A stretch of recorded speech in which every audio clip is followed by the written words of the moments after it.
Hello students, आपका स्वागत है आपके अपने channel Hindi learn and fun में। आज हम क्या पढ़ेंगे? कक्षा 10 की स्पर्श भाग 2 का पाठ 4 मैथिली शरण गुप्त। ठीक है, मैथिली शरण गुप्त का क्या पढ़ेंगे? मनुष्यता। ठीक है, इससे पहले हम मैथिली शरण गुप्त के बारे में जान लेते हैं कि ये कौन थे। ठीक है, मैथिली शरण गुप्त एक राष्ट्र कवि थे। इनका जन्म झांसी के करीब चिरगांव में हुआ था। ठीक है, इनकी शिक्षा दीक्षा घर पर हुई थी और इनको संस्कृत, बांग्ला, मराठी और अंग्रेजी पर इनका समान अधिकार था। ठीक है, और ये मैथिली शरण गुप्त जी जो है राम भक्त कवि थे।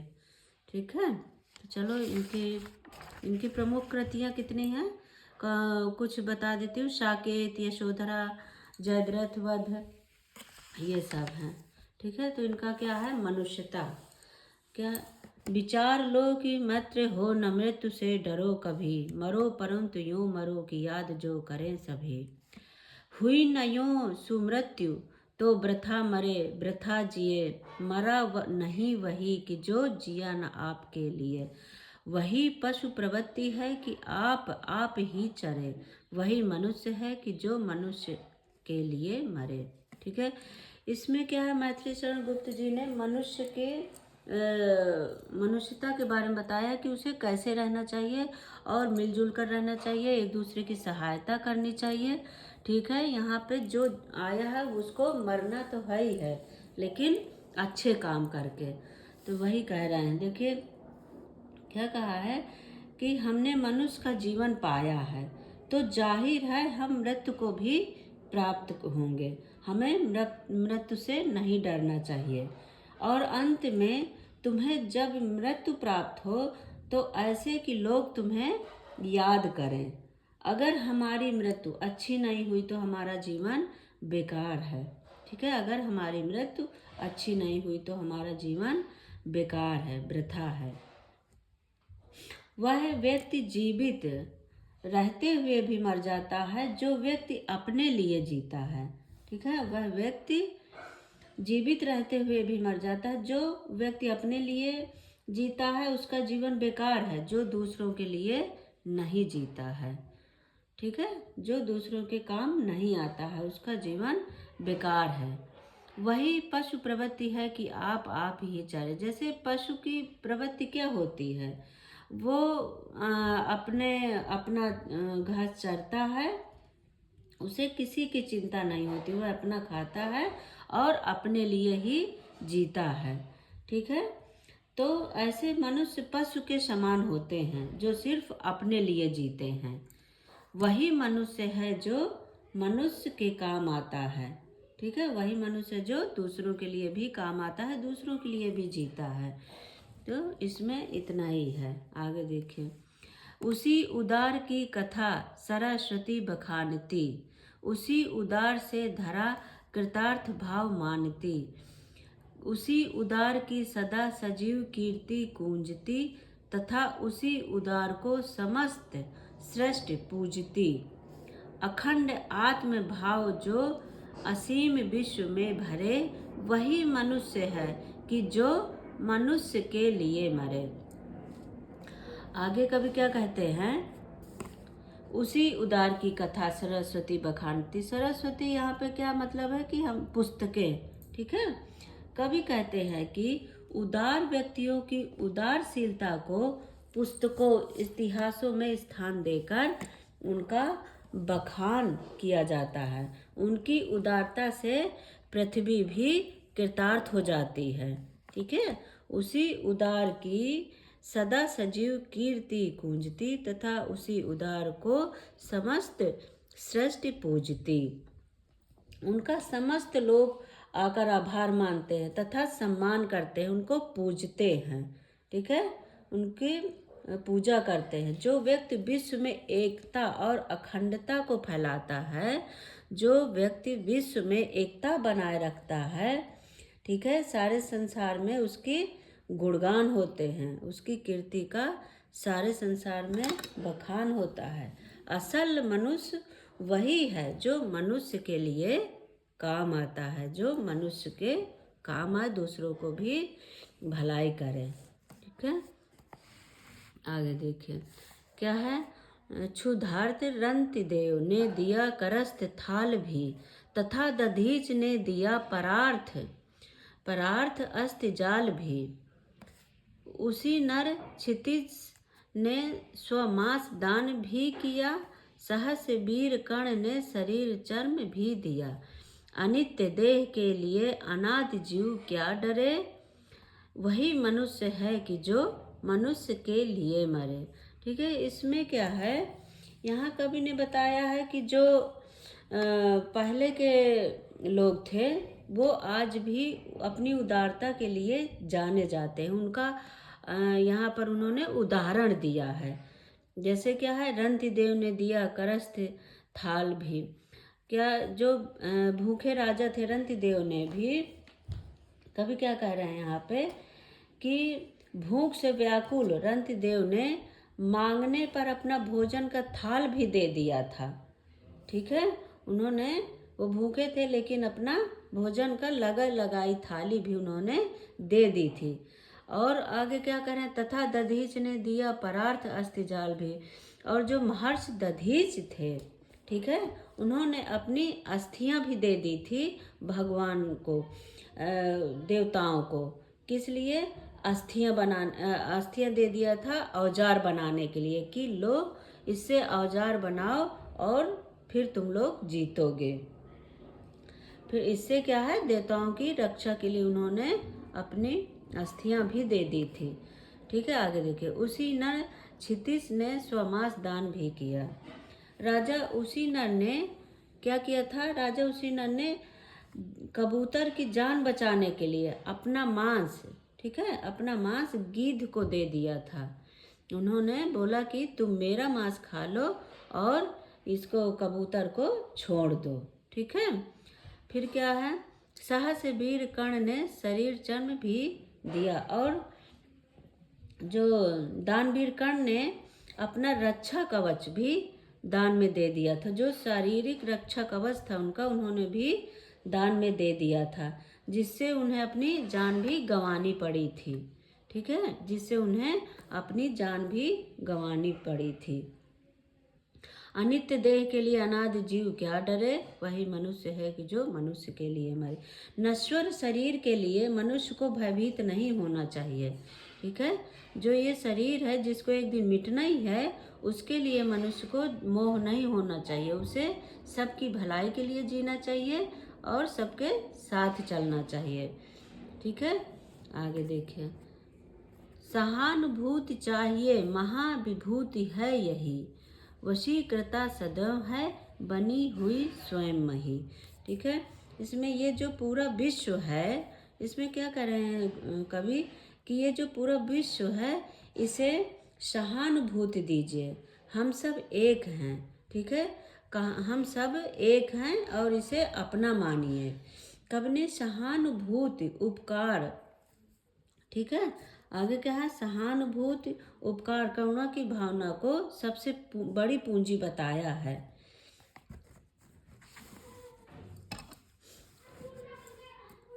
विरुद्धवाद बुद्ध का दया प्रभाव है बहा, विनीत लोक वर्ग क्या ना सामने झुका रहा। ठीक है, आहा वही उदार है, परोपकार है जो करे, वही मनुष्य की जो मनुष्य के लिए मरे। क्या कह रहे हैं कि ईश्वर भी हमारे वश में हो जाते हैं। अगर हम परोपकारी हैं, दूसरों के लिए जीते हैं, तो ईश्वर भी हमारे वश में हो जाते हैं। यहाँ पे क्या बता रहे हैं, भगवान बुद्ध के बारे में बताया। कवि ने भगवान बुद्ध के बारे में बताया कि संसार के कल्याण के लिए उन्होंने अपने परिवार का त्याग कर दिया था। ठीक है, उनके अंदर जब दया भाव आया तो उन्होंने महल और ऐशो आराम ऐसी सभी चीज़ों का त्याग कर दिया था कि उन्हें दूसरों की भलाई करनी थी। ठीक है, उनके आदर सम्मान में आज भी लोग उनके आगे नतमस्तक होते हैं, उनके आगे सिर झुकाते हैं। अगर किसी के दिल में आह निकलती है, क्या है आह, वही उदाह, अगर किसी के दिल में आह निकलती है तो हमें तुरंत उसकी आह का निवारण करना चाहिए। ठीक है, हमें तुरंत उसके कष्टों को देखना चाहिए कि वो क्यों परेशान है और उसकी सहायता करनी चाहिए। वही मनुष्य है जो मनुष्य के लिए मरे, वही मनुष्य है जो मनुष्य के काम आए और परोपकारी बने। ठीक है, वही मनुष्य है जो मनुष्य के लिए मरे, वही मनुष्य है जो मनुष्य के लिए जीता है। रहो न भूल के कभी मदांध तुच्छ वित्त में, सनाथ जान आपको करो न गर्व चित्त में। अनाथ कौन है यहाँ त्रिलोकनाथ साथ है, दयालु दीन बंधु के बड़े विशाल हाथ हैं। अतीव भाग्यहीन है अधीर भाव जो करे, वही मनुष्य है कि जो मनुष्य के लिए मरे। यहाँ पे कवि क्या कह रहे हैं, कवि बता रहा है कि जिसके पास ज़्यादा धन दौलत हो वहाँ उसे मतलब उसके अंदर अहंकार नहीं आना चाहिए, वो सबकी सहायता करे और सबके साथ चले। तो इसमें यही बताया। तो क्या कह रहा है कि हमारे पास धन दौलत वैभव सब कुछ है, पर हमें इस पर कभी घमंड नहीं करना चाहिए। ठीक है, हमें इस पर कभी घमंड नहीं करना चाहिए। सनाथ जान आपको करो न गर्व चित्त में, हमें कभी भी इस पर गर्व नहीं करना चाहिए। क्योंकि अनाथ कौन है यहाँ, क्योंकि यहाँ पर कोई अनाथ नहीं है। ठीक है, क्योंकि यहाँ पर कोई अनाथ नहीं है। सबके साथ कौन है, त्रिलोकीनाथ हैं, भगवान सबके साथ हैं, क्योंकि यहाँ पर भगवान सबके साथ हैं। दयालु दीन बंधु के बड़े विशाल हाथ हैं, अतीव भागहीन अधीर भाव जो करे, वही मनुष्य जो मनुष्य के लिए। ठीक है, तो यहाँ पे क्या कह रहे हैं कि त्रिलोकीनाथ सबके साथ है, सब कोई भी यहाँ अनाथ नहीं है, भगवान सबके साथ है। प्रभु के रहते जो भी व्याकुल है वह बहुत ही भाग्यहीन है। प्रभु के रहते हुए जो भी अधीर है, व्याकुल है, वो बहुत ही भाग्यहीन है।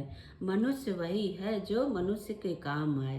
ठीक है, मनुष्य वही है जो मनुष्य के काम आता है। आगे क्या कह रहे हैं, अनंत अंतरिक्ष में अनंत देव है खड़े, समक्ष ही स्वबाहु जो बढ़ा रहे बड़े बड़े। परम परावलंब से उठो तथा बढ़ो सभी, सभी अभी अमूर्त अंक में अपंक हो चढ़ो सभी।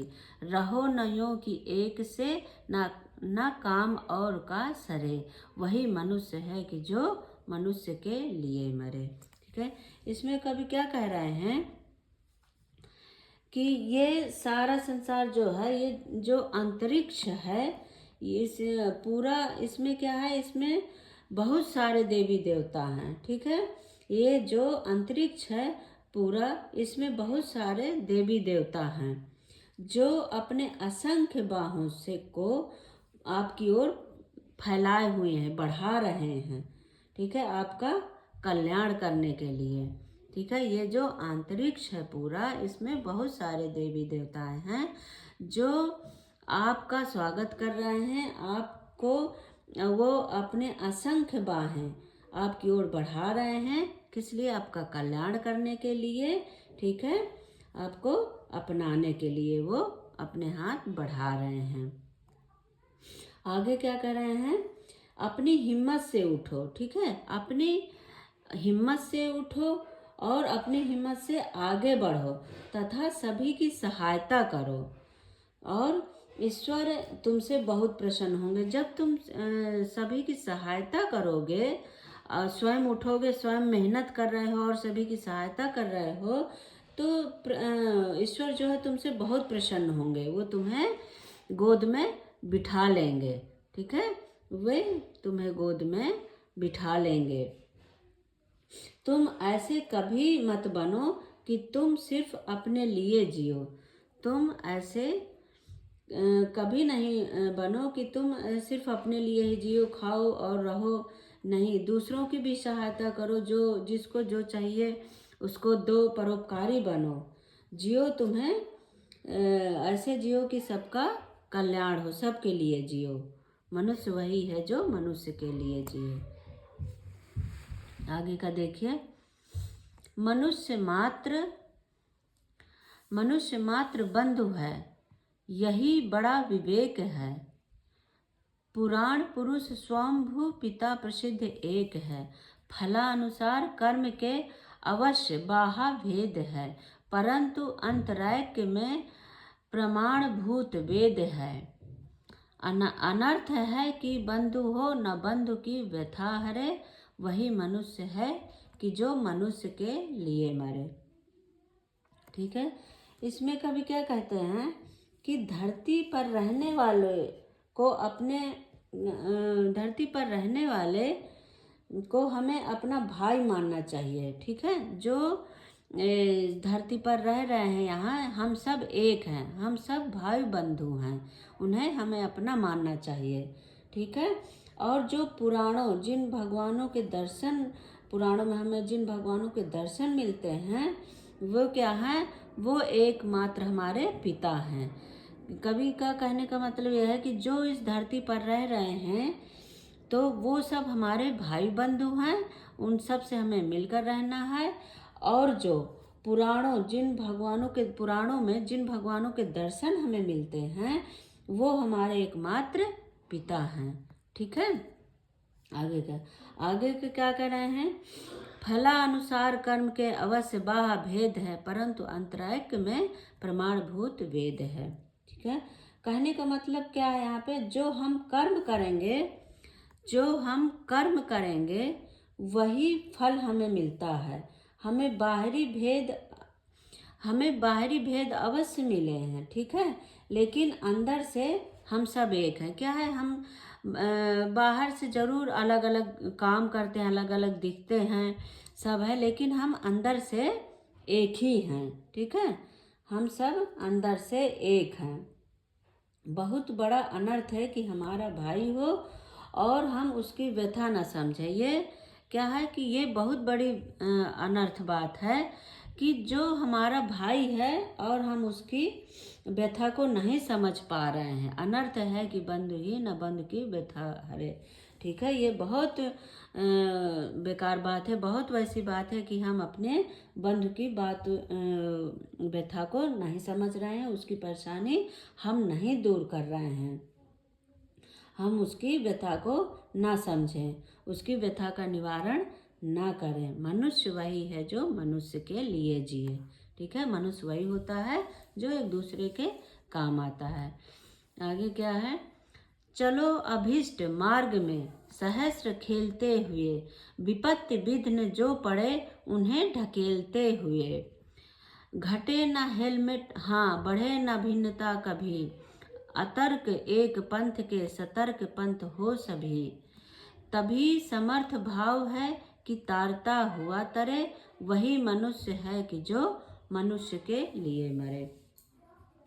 यहाँ पे क्या कह रहे हैं कवि कि तुम्हें अच्छे मार्ग पर चलते रहना है। ठीक है, चलो अभिष्ट मार्ग में सहर्ष खेलते हुए, तुम्हें अच्छे मार्ग पर चलते रहना है, हमेशा हंसते हुए खेलते हुए। और जो भी रास्ते में बाधाएं आती हैं उनको धक्का दो। ठीक है, उनसे उनका सामना करो और आगे बढ़ो। तो आगे बढ़ते रहिए और अब तुम्हें जो भी परेशानियां आती हैं उनका सामना करिए। घटे न हेलमेट बढ़े न भिन्नता कभी। क्या करें, सुख दुख हो पर तुम्हें चलते जाना है, और तुम्हें यह भी ध्यान देना है कि जो हमारा जो आपसी संबंध है वो भाईचारा का है। ठीक है, वो क्या है, हमारा भाईचारा का है, जो कभी घटे नहीं, वो बढ़ता ही जाए। उसको हमें अपने भाईचारों को घटाना नहीं है, एक दूसरे के प्रेम को बढ़ाना है। ठीक है, उनके क्या है, कभी विपरीत परिस्थितियां उत्पन्न नहीं करनी है हमें उनके प्रति। ठीक है, हम सब की राहें, ठीक है, क्या है, हम सब की राहें अलग अलग हैं, पर जाना लास्ट में हमें एक ही जगह है। इससे हमें किसी को नुकसान नहीं पहुंचाना चाहिए। ठीक है, हमें जाना सभी को एक ही जगह है। रास्ते ज़रूर अलग हैं, लेकिन हमें जाना सभी को एक ही जगह है। इसलिए हमें एक दूसरे के साथ रहना चाहिए और किसी का अनभला नहीं करना चाहिए। तभी समर्थ भाव है कि तारता हुआ तरे। ठीक है, क्या तभी हमारा जीवन सार्थक है जब हम दूसरों का भी कल्याण करते रहें। ठीक है, दूसरों का भी कल्याण करते चलें, दूसरों को भी सतमार्ग पर लेकर चलते रहें। वही मनुष्य है जो मनुष्य के लिए मरे, मनुष्य के लिए जिए। ठीक है, जो मनुष्य के लिए ही जीता और मरता है वही मनुष्य है। ठीक है, तो ये हमने क्या पढ़ा, मैथिली शरण गुप्त की मनुष्यता की व्याख्या। ठीक है, अगले वीडियो में स्टूडेंट्स इसके मैं प्रश्न उत्तर करवाऊंगी, तो आप उसका इंतज़ार करिए और कमेंट करके बताइए कि आपको ये कैसी लगी वीडियो, और अपने दोस्तों में भी शेयर कीजिए और लाइक कीजिए। थैंक यू बच्चों, बाय बाय।